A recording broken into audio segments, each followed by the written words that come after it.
আজ আমরা এই পর্বে বর্ণ বিশ্লেষণ কি এবং কেন সেটা প্রয়োজন সেই নিয়ে আলোচনা করব।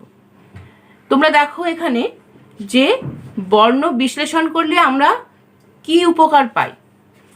সেক্ষেত্রে বর্ণ বিশ্লেষণ শিখলে আমরা সঠিকভাবে বানান তৈরি করতে পারি এবং বানানটা কিভাবে হচ্ছে সেটা জানতে পারি এবং উচ্চারণ সম্পর্কেও আমাদের একটা ধারণা তৈরি হয়। তাই চলো আমরা বর্ণ বিশ্লেষণ সম্পর্কে আজকে আলোচনা করব বা পড়ব। প্রথমে দেখো, শব্দ গঠিত হয় কতগুলো বর্ণযুক্ত হয়ে। শব্দের মধ্যে কতগুলো বর্ণ পাশাপাশি বসে তবে তো একটা শব্দ হয় এবং সেটা আমরা উচ্চারণ করি। তাই সেই বর্ণগুলোকে আলাদা আলাদা করে ভেঙে দেখানোকেই বলা হয় বর্ণ বিশ্লেষণ। তোমরা আমার আগের ভিডিও দেখেছো নিশ্চয়ই, সেখানে বর্ণ কাকে বলে বা বর্ণ কয় প্রকার এগুলো আমি আলোচনা করেছি। এখন দেখো আমরা সেইটা নিয়েই বিশ্লেষণ করে দেখাবো কিভাবে হচ্ছে। বর্ণ সাধারণত দুই প্রকার, এটা আমরা একটা প্রাথমিক ধারণা এখানে দেখিয়ে নিচ্ছি। এক হচ্ছে স্বরবর্ণ, দুই হচ্ছে ব্যঞ্জন বর্ণ।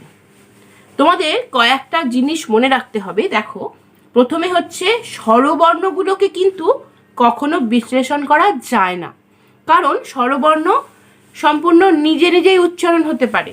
সেই জন্য স্বরবর্ণগুলোকে কখনোই ভাঙা যায় না। স্বরবর্ণ কোনগুলো? অ থেকে ও পর্যন্ত বর্ণগুলো হচ্ছে স্বরবর্ণ। তার মধ্যে লি কিন্তু এখন আর বর্ণমালাতে স্থান পায় না। এবার আরেকটা কথা এখানে জেনে রাখা তোমাদের দরকার, ওই আর ও শেষ যে স্বরবর্ণ দুটো রয়েছে সেই দুটো কিন্তু তোমরা বলতেই পারো ওটা তো বর্ণটাকে ভাঙা যাচ্ছে, কিন্তু ওই আর ও কিন্তু বর্ণ ভাঙা যাচ্ছে না। ওখানে দুটো বর্ণ যুক্ত হয়ে একটা করে বর্ণ তৈরি হয়েছে। সেই জন্য ওই দুটোর নাম কিন্তু যৌগিক বর্ণ। যেমন ওই এর মধ্যে আছে ও প্লাস হর্ষই, দুটোই কিন্তু আলাদা আলাদা বর্ণ, এদের কিন্তু বিশ্লেষণ করা যায় না। সেই জন্য ও আর হর্ষই মিলে হচ্ছে ওই, আর ও আর হর্ষও মিলে হচ্ছে ও। সুতরাং এই দুটো তোমাদের ধারণা থাকা পরিষ্কার যে ওই আর ও কিন্তু দুটো যৌগিক বর্ণ, এর মধ্যে দুটো বর্ণ আলাদা আলাদা রয়েছে, সেক্ষেত্রে কিন্তু সেটা বর্ণ বিশ্লেষণ নয়। এরপরে দেখো আমরা যাচ্ছি আর একটা বিশেষ কথা তোমাদের মনে রাখা দরকার, যেটা হচ্ছে শুধুমাত্র ব্যঞ্জন বর্ণগুলোকেই বিশ্লেষণ করা যায়। শুধুমাত্র ব্যঞ্জন বর্ণগুলোকেই বিশ্লেষণ করা যায়। যেমন দেখো, ক থেকে তোমাদের চন্দ্রবিন্দু পর্যন্ত আমরা বলি যে ব্যঞ্জন বর্ণ, কিন্তু এখানে মনে রাখতে হবে যে চন্দ্রবিন্দু কিন্তু কোনো বর্ণ নয়। এটা একটা শুধুমাত্র ফলা, যেটা অন্য কোনো ব্যঞ্জন বর্ণের সঙ্গে বা স্বরবর্ণের সঙ্গে যুক্ত অবস্থায় ব্যবহৃত হয়। এটা কোনো ব্যঞ্জন বর্ণ নয়। এছাড়াও আরেকটা কথা তোমাদের জানতে হবে যে ঊনস্বর এবং বিসর্গ এই দুটো বর্ণ কিন্তু বিশ্লেষণ করা যায় না, কারণ এরা হচ্ছে অযোগবাহ বর্ণ, অর্থাৎ আশ্রয়স্থান ভাগী বর্ণ। এদেরও কোনো নির্দিষ্ট বর্ণ হিসেবে আলাদা আলাদাভাবে ব্যবহার করা যায় না। এরা কিন্তু এই ঊনস্বর এবং বিসর্গ এরা কিন্তু অন্য ব্যঞ্জন বর্ণ বা স্বরবর্ণের সঙ্গে পাশে বসে অথবা শেষে বসে। এরা তার উচ্চারণ ক্ষমতাটাকে বাড়ায় শব্দের, কিন্তু এইগুলো দিয়ে কিন্তু কখনো কোনো শব্দ শুরু হতে পারে না। কোনো সময়ই তোমরা দেখবে না কোনো শব্দ ঊনস্বর বা বিসর্গ দিয়ে শুরু হয়েছে। এই দুটো বর্ণ কি হয় না, এরা আশ্রয়স্থানভাগী, অন্যকে আশ্রয় করে এরা বাঁচে, এদের উচ্চারণ হয়। তাই জন্য এরা মাঝখানে বসে শব্দের অথবা শেষে বসে। তাই এই দুটোকে কিন্তু কখনোই বিশ্লেষণ করা যায় না। তাহলে আমরা এটা শিখলাম। আর চন্দ্রবিন্দু তো তোমরা শিখলেই জানলেই যে এটা ফলা মাত্র, এটা কোনো বর্ণ নয়, সুতরাং এটাকে বিশ্লেষণ করার কোনো প্রশ্নই আসে না।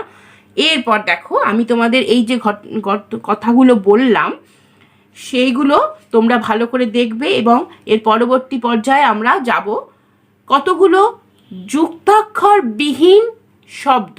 প্রথমে 2 অক্ষর, তারপরে 3টে বর্ণ, প্রথমে 2টো বর্ণ, তারপরে 3টে বর্ণ এবং তারপরে 4টে বর্ণ যুক্ত যুক্তাক্ষর বিহীন শব্দকে আমরা বিশ্লেষণ করে দেখব সেই বর্ণগুলো কিভাবে বিশ্লেষিত হচ্ছে।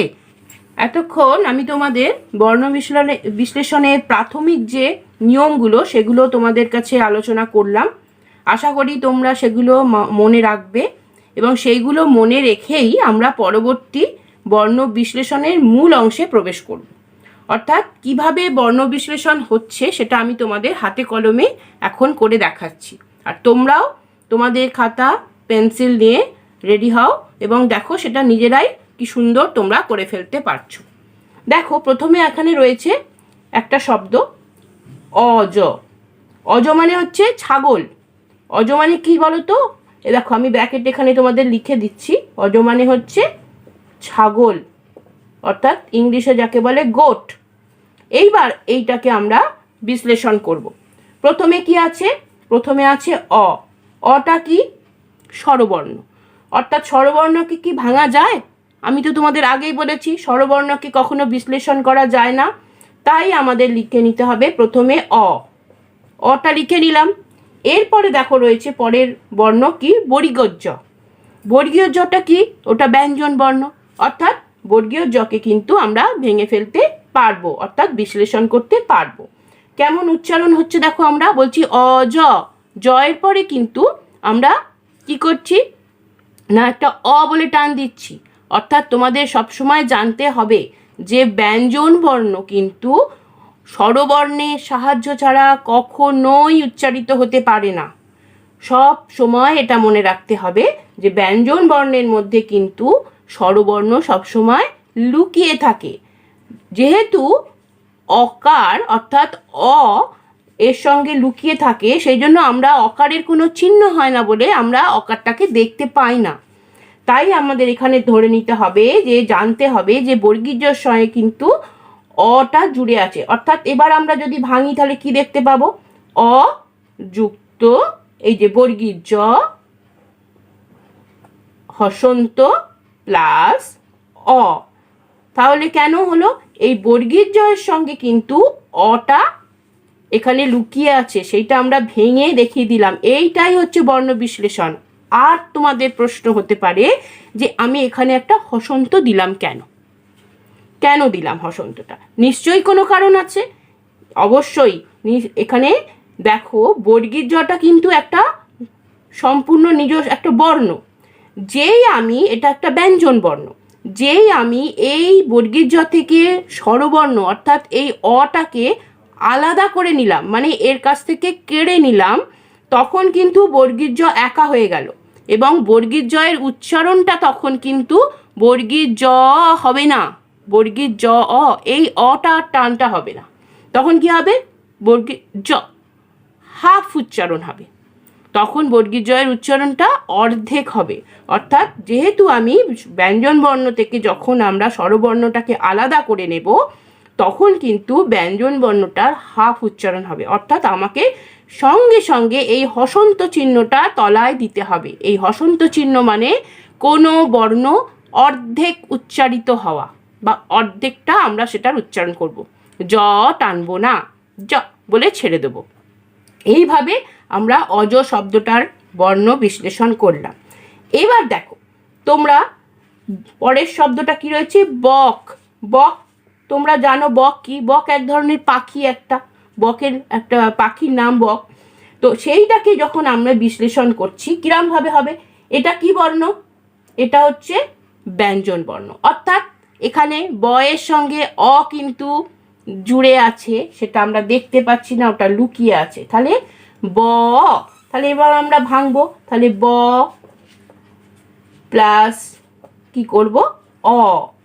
এরপরে দেখো আমি যেটা এখানে বললাম কি করলাম, ব থেকে যেহেতু আমরা অটাকে কেটে বার করে নিয়েছি, তাহলে আমাদের কি দিতে হবে? বয়ের উচ্চারণটা অর্ধেক হয়ে যাবে, তো সেই জন্য এখানে আমাকে হসন্ত দিয়ে দিতে হবে। ঠিক আছে, এটা মনে রাখতে হবে। এরপরে দেখো আবার প্লাস চিহ্ন দিলাম বা যুক্ত চিহ্ন দিলাম। এরপরে এটা কি আছে? ক। তারপরে আমরা লিখবো তাহলে কি? ক। আবার আমরা এখান থেকে ক এর সঙ্গে থেকে অটাকে বার করে নিলাম, হয়ে গেল। তখন কি করলাম, কয়ের তলায় হসন্ত দিলাম, কারণ ক থেকে অটা বেরিয়ে গেছে, কটা একা হয়ে গেছে, অর্থাৎ অর্ধেক উচ্চারণ হয়ে গেছে। এইবার দেখো তোমাদের একটা প্রশ্ন হতে পারে, তাহলে এখানে আমরা কি করলাম, ব প্লাস অ, ক প্লাস অ, তাহলে এই নিয়ে হয়ে গেল ব ক, বক, অর্থাৎ ব। এবার অনেক সময় আমরা কিরকম বাংলাতে উচ্চারণ করি দেখো, আমরা কিন্তু বক বললাম না, আমরা কি বলি, বক।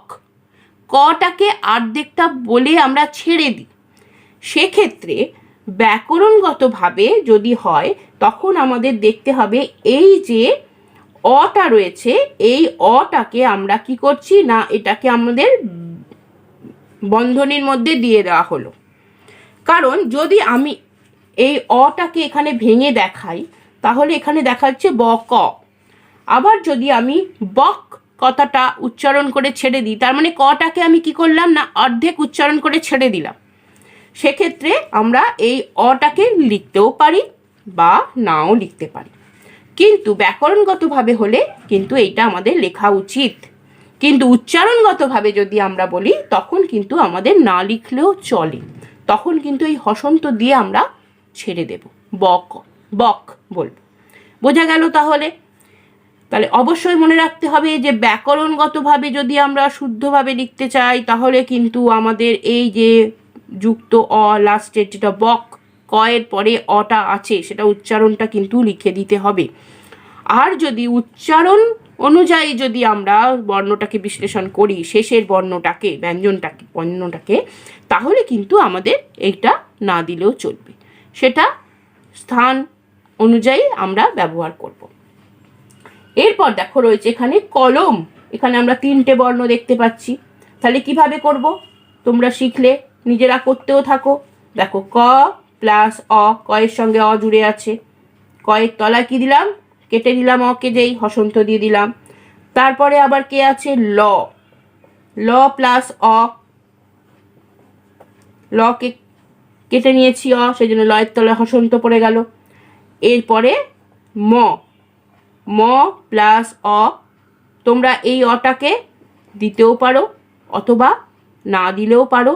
যেটা দেখো আমরা যখন উচ্চারণ করছি কলম, মটাকে ছেড়ে দিচ্ছি, ম এর পরে অ বলে টানছি না, কলম বলছি না, কলম বলছি, সেক্ষেত্রে এটা হসন্তটা দিয়ে ছেড়ে দিতে হবে, এটা ব্র্যাকেটের মধ্যে রাখতে হবে, অথবা যদি ব্যাকরণগতভাবে লিখতে চাও সেখন কিন্তু প্লাস অটা লিখতে হবে।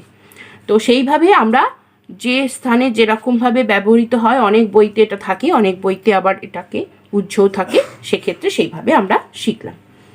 এরপরে দেখো রয়েছে 4 অক্ষরে শতদল। শতদল মানে কি বলতো, শতদল মানে হচ্ছে পদ্ম ফুল,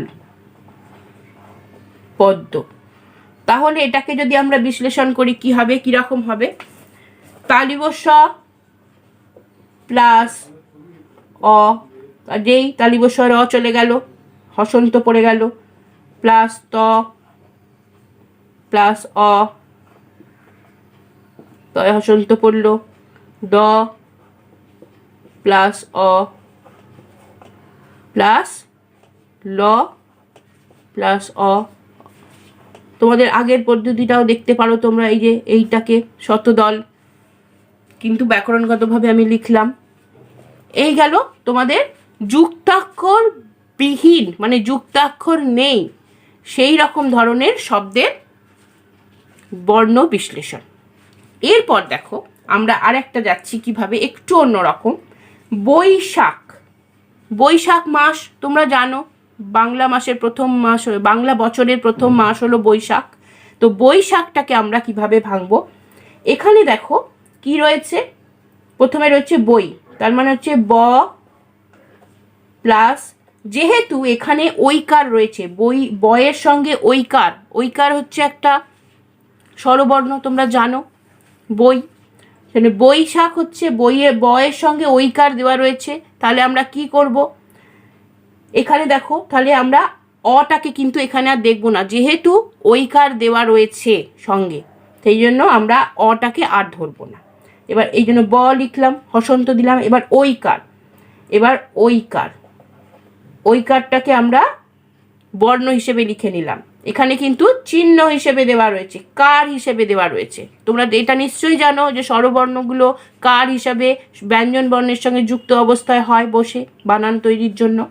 তো সেই জন্য এখানে ব প্লাস ওই প্লাস তারপরে কি আছে, তালবস্যয় আকার আছে, তাহলে তালিবস্য হসন্ত দিলাম প্লাস আকার। এখানে আকারের চিহ্নটা ব্যবহার করা হয়েছে, আমি এখানে যখন বিশ্লেষণ করব তখন গোটা বর্ণটাই লিখব।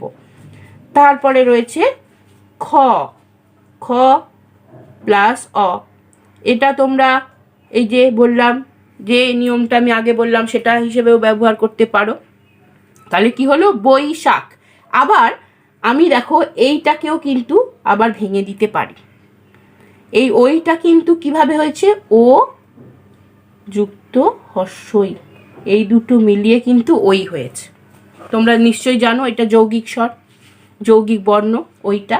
তো ওইটাকেও আবার এইভাবে ভাঙে দাও। এরপর আমরা যাচ্ছি মৌলবী। মৌলবী জানো তো তোমরা কি? মৌলবী হচ্ছে আমরা যেটা মুসলিম পুরোহিত বা ওনারা পুজো করেন এই ধরনের মানে মানুষকে মৌলবী বলে। তো মৌলবী শব্দটাকে আমরা যদি ভাঙি তাহলে কি হবে, ময়ের সঙ্গে কি আছে যুক্ত অবস্থায় ঔকার। দেখো ময়ে ঔকার, এটাকে ঔকার বলে, জানো তো তোমরা, চেনো তো চিহ্ন। তাহলে ম হসন্ত দিলাম, ঔকার, ঔকার এরম দেখতে হয়, ময়ে ঔকার হলো, প্লাস ল প্লাস অ। লয়ের সঙ্গে কিছু নেই, লয়ে আকার একার হস্যইকার দীর্ঘইকার কিছু নেই যখন, তখন এর সঙ্গে বুঝে নিতে হবে কি আছে, অ আছে। তাহলে ল প্লাস অ। তারপরেরটা রয়েছে বি, ব, তার সঙ্গে কি রয়েছে দীর্ঘইকার প্লাস দীর্ঘই। এবার বোঝা গেল। তাহলে মৌলবীটাকে ভাঙলাম কি করে, ম প্লাস ঔকার প্লাস ল এর সঙ্গে কিছু নেই যখন, ল প্লাস অ, তারপরে বয়ের সঙ্গে কি আছে দীর্ঘই, ব প্লাস দীর্ঘই। তাহলে এই হলো মৌলবী। আবার ঔকারটাকে আমরা কিভাবে করতে পারি ঐকারের মতন, ও প্লাস উ, এই দুটো মিলিয়ে হচ্ছে ওকার। তাহলে এখানটা তোমরা বুঝতে পারলে কিভাবে বর্ণ বিশ্লেষণ আমি এখানে করলাম। বর্ণ বিশ্লেষণের প্রথম পাঠ আমি এখানেই শেষ করলাম। এরপর দ্বিতীয় পাঠে আমরা বর্ণ বিশ্লেষণের যুক্তাক্ষরযুক্ত বর্ণ কিভাবে বিশ্লেষণ করতে হয় সেটা শিখব। সকলকে অনেক ধন্যবাদ।